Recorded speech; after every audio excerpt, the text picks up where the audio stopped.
Welcome to Wealth Coffee Chats, folks, for your daily live updates. Get the most out of today's episode by participating in the chat. Make sure you ask some questions, be part of the conversation, have a bit of fun, grab a coffee or a tea, take some notes, and get ready to start your day, folks. Quick few housekeeping rules, though. No spamming, no advertising or self-promotion in the chat. That's not on.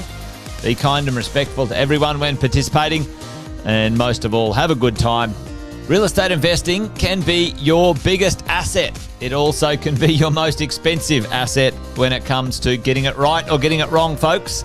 It can be time-consuming, stressful, and that's why here at Positive, we have what's called a 6-star team, a full-service team that provides integrated wealth and property investing solutions and services simply designed to help you progress towards your goal of passive income through your property portfolio, folks. Make sure you check out our other podcasts on the Positive Mentor Network. Not only is there Wealth Coffee Chats, there's the Urban Property Investor. Drops every Wednesday with straight talking investing strategies and lessons with Sam Saggers. Property Investor Tales.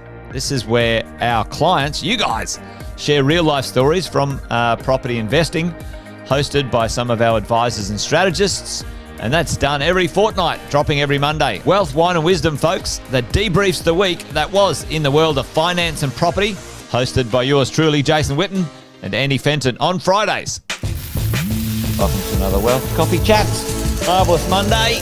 Hope you're well, folks, wherever you are. If you think it's Get Rich Quick, you're in the wrong place. This is the wrong podcast. This is the wrong live for you. Welcome to another Wealth Coffee Chat. Hope you're all awesome and well. Well, hello. Good morning, everyone. Good to see a few of you up and at it on the Wealth Coffee Chat this morning, Monday, May 20th. Hope you're well, folks. Chris is in the house. Good morning, Chris. Scott, good to see you. Yeah, a little bit colder today, that's for sure. Ben, how are you, mate? Hope you're well, buddy. Brendan's there too. Morning. Good to see you, folks. Do the quick intros as we're getting the show going. Jason Witten's my name. If you didn't already know, you might be new. You might have just joined our coaching and mentoring program for property investors. And if you have, then fantastic. Welcome along. Give us a bit of a shout out in the chat. Say hello. Let us know where you are, what you're up to. Get involved. It's always great to have a little bit of interaction on the morning show. Wealth Coffee Chats. We've been doing this for a little while. We hang out in the mornings, talk about what is going on in the world of property investing and other things as well. We try and sort out a little bit of the facts from the rubbish, the media mayhem. There's plenty of misinformation out there, folks, but there is, if you look and you understand what you're looking at, plenty of good info to make some good decisions as a property investor, long-term wealth decisions. And that's what this show is all about. And we do it each weekday at about 10 past 8, folks. So welcome along. Thought we might talk about population this morning, a little bit of rhetoric around the idea of population in the budget. And there's probably plenty of fodder in the budget announcement just recently. But today I'll talk about the population. I might get Andy Fenton on the show maybe tomorrow. We might do a little bit of a riff on what happened in the budget and what we think about it. But listen, folks, who put it in the chat, what was there was a little bit of hoo-ha about population in the chat just recently. Put that in there in the budget. But listen, there's 6 drivers in our world when it comes to the property world, our property investing, residential property, that we like to keep an eye on, ladies and gents. And one of those is population increase. So let's go. I'll put all the 6 up as we go. So supply and demand, interest rates, population, infrastructure spending, politics. Okay, these are the loonies. And then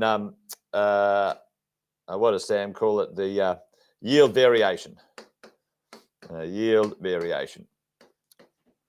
So yield variation, right? So these are the 6 drivers in Australia's residential real estate market that give us some insight to what's going on out there in the marketplace, and for us to understand and maybe, have a little look at, what's happening. Now, the challenge is, the issue is we have what I call a number one menace in the world of investing. Actually, in the world of wealth.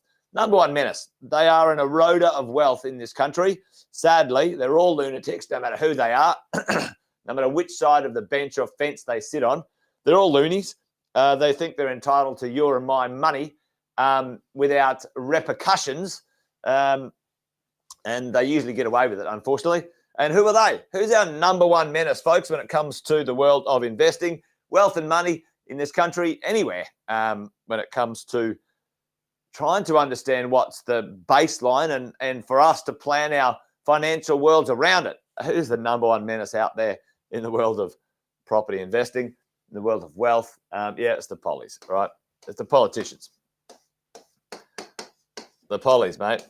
Now, I did a little live stream the other day about, they're trying to get their grotty hands on more of people's super. And, right now it doesn't seem like much, but in, 10, 15, 20 years, it'll seem like a lot. But today we're talking about politicians and the budget and what they were talking about the other night, right? So the big conversation, and if you weren't paying attention or you didn't know, is that, morning, Allison, good to see you. Conversation was that a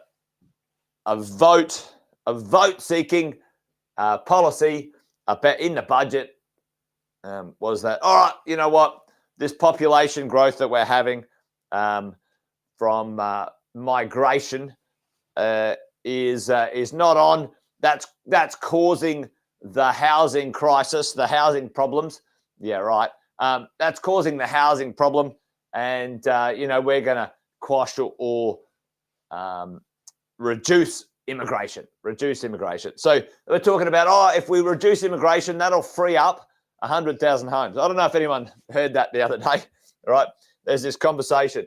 Polly said, we're going to put immigration down and that'll unlock 100,000 homes, right? 100,000 homes.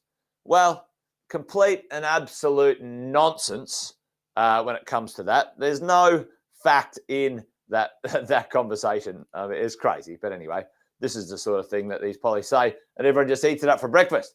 About 5 minutes after that, the opposition leader concedes that it's only a tiny fraction of property sales in Australia made by foreign residents after releasing a major new population policy. Right. This is the loonies we're hanging around with, folks.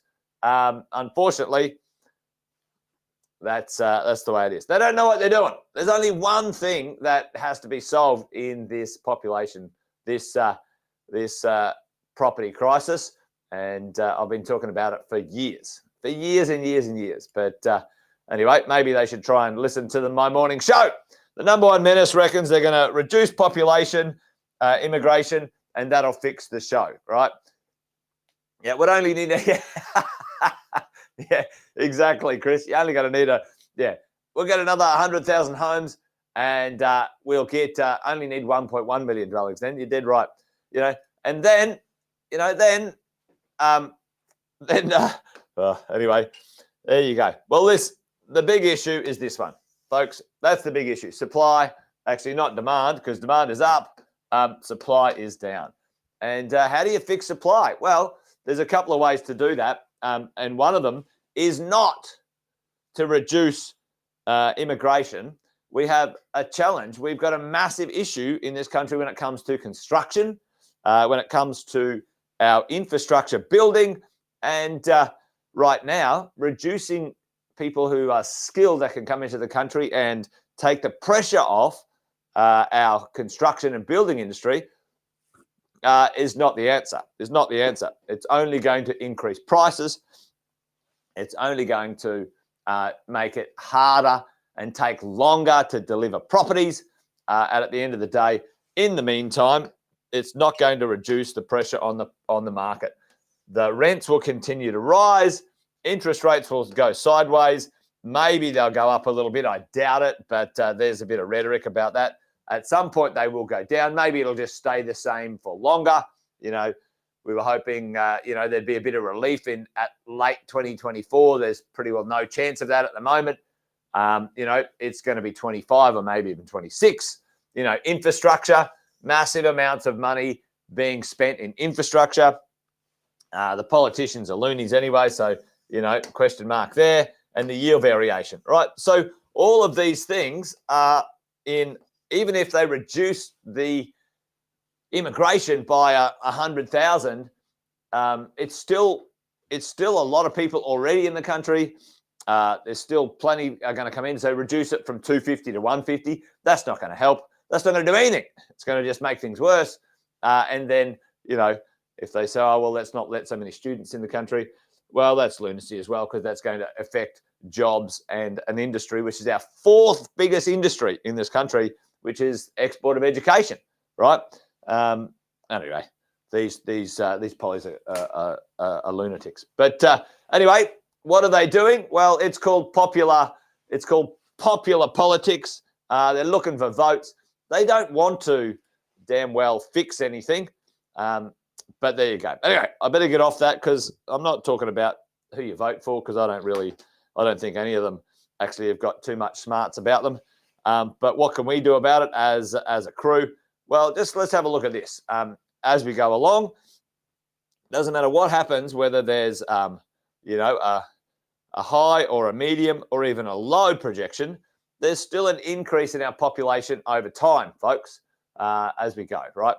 Zero net migration. Why does it go down? Tell me, folks. Well, if we said no overseas migration, what happens to our population? And this is an interesting one when it comes to if you go and have a look at a place like Japan. What's actually happening, folks, in the majority of the developed world? I saw this really interesting documentary not so long ago called The Population Bomb. Does anyone know what's actually going on in the majority of the world when it comes to the developing countries? Chuck that in the chat for me, folks. Anyone know? And this is kind of a little bit of a sideways conversation, but it certainly, people having less kids. That's right, Nintendo.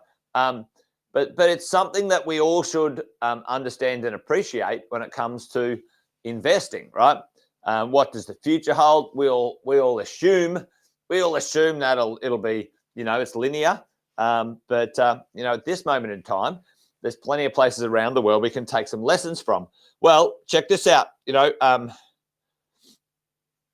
At this moment in time, the natural increase in Australia is trending downwards, right? And it has been for quite a while. Less taxes to support our elderly, exactly, Alison, as well. So, some of the challenges in Japan, they last year announced a national emergency in Japan. You can go check this out, that the population has increased. The age of the population has increased, so they've got less workers. The young are not having children. They're not replacing. Their population is in free fall. And it's an interesting one because there was this the conversation is that the population of the world's going up, yes, but it's only going up because the older people are living longer because of our medical advances. And then once that sort of chunk, that 20-year chunk, get to, let's say, 80, 85, 90, after that, the population in many places around the world will go down in certain countries. And that's an interesting one. So what do we do about that? What does it look like in Australia? Well, for the longest time, we've been pro-migration when it comes to the world of population expansion. And the government has been behind this or supported it for quite a while because they know they're very clear about the population in Australia. Natural increase has not been basically replacing our population, right? So this is the projection. The rhetoric of, hey, reducing immigration and it'll fix everything, complete and absolute rubbish. It's not going to fix anything when it comes to reducing the long-term problems we have, which is the supply and demand. The government needs to unlock the ability for this country to build housing, and that has to happen in a number of ways. Number one, right, you need to bring money to the marketplace, right? They need to be able to unlock the ability for people to property develop and build. Now, that's either with individuals building properties. At the moment, a lot of people waiting around to try and build something new, and it's not happening. Supporting the building industry, getting some jobs created when it comes to that building industry and supporting the delivery of that stuff. You know, they're giving,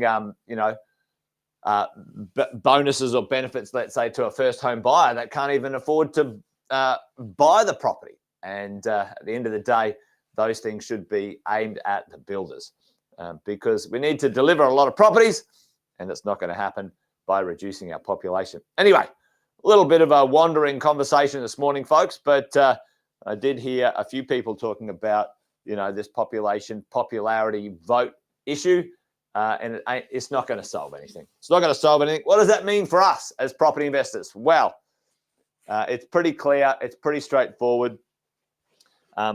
It's not going to make property prices any cheaper. It will not do that. It won't make property prices any cheaper. Matter of fact, it'll make it worse. It'll take longer, and we'll have less properties delivered to the marketplace, and only delay the inevitable, which is when that small decrease in immigration happens. It's going to take years and years and years. We've already talked about this, 5 to 10 years to solve this problem. Over here, 5 to 10 years to solve the supply problem. And the population of Australia will continue to grow, one way or another. So for me, for you folks, rents are going to go up, prices are going to go up, and at some point, interest rates will either reduce or the rents will overshoot. This is that yield variation conversation Sam has, yield variation conversation, and our properties will become positively geared again, and that's on the way. The rents are going to go up another $50, $100 this year, and there you go. And I've said this plenty of times, interest rates will go down at some point, maybe 0.5%, and nobody's going to be dropping their rents at that stage. We're all going to be pretty happy about that as we go. There you go. Yeah, there you go, Chris. Yeah,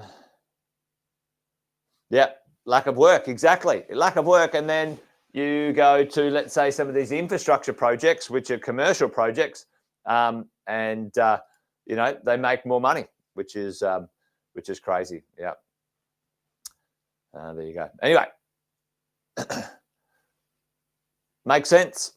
Population, especially our population in Australia, needs to grow for the future. Keep up with the ability for us to pay for our infrastructure and have enough taxpayers in the system, because it will collapse just like Japan if we don't. Anyway, it's a bit of a divisive conversation, that one. But at the end of the day, it's not a political conversation for me. It's just a practical one. We need some people to build things, and we need the people to maintain our infrastructure. And when you're 75 years old, you're just not doing it. All right. That's the drill. Anyway, there you go. All right, folks, that's it. Wealth Coffee Chat done and dusted for today.